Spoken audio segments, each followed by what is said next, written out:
তুরস্কের খুবই জনপ্রিয় একটি খাবার হলো রসুন ডিম। তারা রসুনের মধ্যে ডিম দিয়ে এমন একটি খাবার তৈরি করে যা বাংলাদেশে অনেক বেশি দামে বিক্রি হয়। আর এটা আপনি সাধারণ কোনো রেস্টুরেন্টে পাবেন না, শুধুমাত্র 5 স্টার রেস্টুরেন্টগুলোতেই পাবেন। কিন্তু বাসায় রসুন আর ডিম থাকলে খুব সহজেই এটা বানানো সম্ভব। কিভাবে দেখুন। এখানে 250 গ্রাম রসুনের মধ্যে 4টা ডিম দেওয়া হয়েছে আর এগুলোকে ব্লেন্ডারে ঢেলে দেওয়া হয়েছে।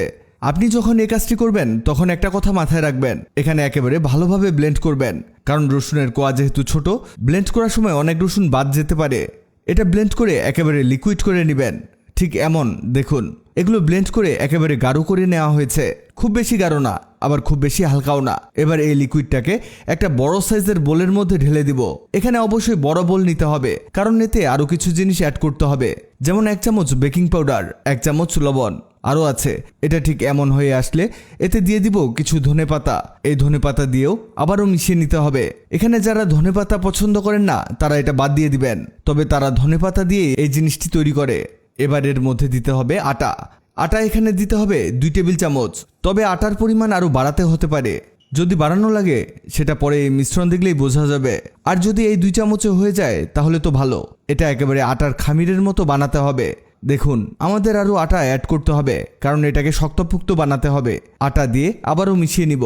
এক কথায় রুটির জন্য যেভাবে আটার ডো বানানো হয় ঠিক সেভাবে এটাও বানাতে হবে।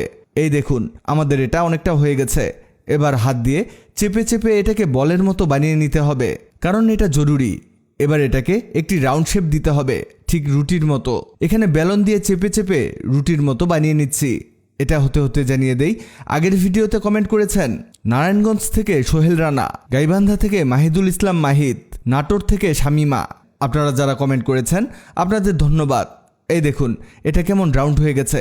এবার এটাকে ছুরির সাহায্যে কাটতে হবে, তবে কোন শেপে কাটছি দেখুন। এখানে আমরা পিৎজা শেপে কেটে নিচ্ছি। পিৎজা যেভাবে 3 কোণা করে কেটে নেয় ঠিক সেভাবে ছুরি দিয়ে কেটে নেবেন। আমরা এখানে লম্বা করে 8 পিস করে নিচ্ছি। এবার একটি প্যানের মধ্যে হালকা একটু তেল দিয়ে নিব, আর এই তেলটাকে চারদিকে ছড়িয়ে দিব। এখানে খুব বেশি তেল দেওয়ার প্রয়োজন নেই। এখানে তেল কিছুটা গরম হয়ে গেলে সেই কেটে রাখা পিসগুলোকে এক এক করে ঢেলে দিতে হবে। বুঝতেই পারছেন কত ইউনিক এবং মজার একটি খাবার তৈরি হচ্ছে। এটাকে তেলে দিয়ে উল্টে পাল্টে ভেজে নিতে হবে। আর এখানে চুলার হিট একেবারে মিডিয়াম টু লো রেখে ভাজতে হবে, আর একটু কেয়ারফুলি ভাজতে হবে, তা না হলে এগুলো পুড়ে যেতে পারে। এই যে আমাদের ভাজা হয়ে গেছে, তৈরি হয়ে গেছে অসাধারণ গার্লিক রুটি। এটা খেতে কিছুটা ঝাঝালো হয় আর অনেক মজার হয়। যখন খাবেন অবশ্যই সস দিয়ে খাবেন, খেলেই বুঝতে পারবেন একেবারে ইউনিক এবং খুবই মজার হয়েছে। ভিডিওটি আপনার কাজে আসতে পারে, তাই দ্রুত খুঁজে পেতে টাইমলাইনে শেয়ার দিয়ে রাখুন। আপনি কোথা থেকে ভিডিওটি দেখলেন কমেন্টে জানান। ভিডিওটি ভালো লাগলে লাভ রিঅ্যাক্ট দিন। এমন সব তথ্যবহুল ভিডিও পেতে ন্যাচারাল বিউটি হ্যাক্সকে লাইক ও ফলো দিয়ে রাখুন।